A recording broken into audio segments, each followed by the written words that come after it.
Hello BTS armies, আসসালামু আলাইকুম। আশা করি তোমরা প্রত্যেকে অনেক অনেক ভালো আছো। আজকে আমরা জানতে চলেছি আমাদের বিটিএস মেম্বাররা স্কুল লাইফে কীরকম স্টুডেন্ট ছিল। তো চলো ভিডিওটি শুরু করা যাক। প্রথমত আরএম। আমরা তো জানি আমাদের আরএম কতটা ব্রিলিয়েন্ট প্লাস কতটা মেধাবী।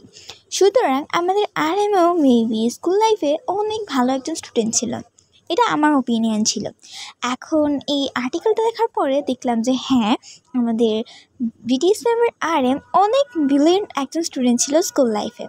নাম্বার 2, আমাদের ওয়ার্ল্ড হ্যান্ডসাম জিন। জিন সাধারণত একজন ভালো স্টুডেন্ট ছিল না। জিন বলেছে যে আমি স্কুলে গেলে অধিকাংশ সময় আমার ফ্রেন্ডদের সাথে পিছনের বেঞ্চে বসে সময় কাটিয়ে দিতাম, পড়াশোনায় বেশি একটা মনোযোগ দিতাম না।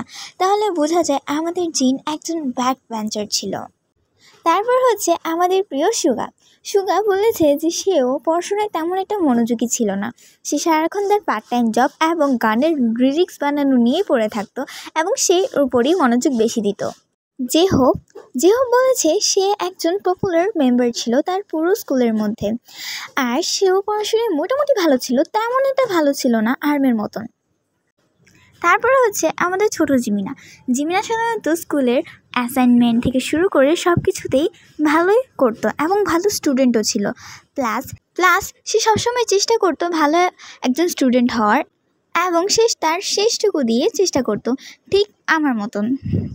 তারপরে রয়েছে আমাদের সবার প্রিয় বি সাধারণত একজন ভালো স্টুডেন্ট ছিল না। সে প্রত্যেকদিন স্কুলে লেট করে যেত এবং স্কুলে যেয়ে সুন্দর মতন ঘুমিয়ে পড়তো। তারপরে সবার শেষে আমাদের সবার প্রিয় জিওন জংকুক সাধারণত একজন খারাপ স্টুডেন্টই ছিল, কিন্তু সে বলেছে সে একজন বখাটে টাইপের এবং গুন্ডা টাইপের ছেলে ছিল স্কুলের মধ্যে। তাহলে বুঝতেই পারলে কেমন ছিল আমাদের জিওন জংকুক।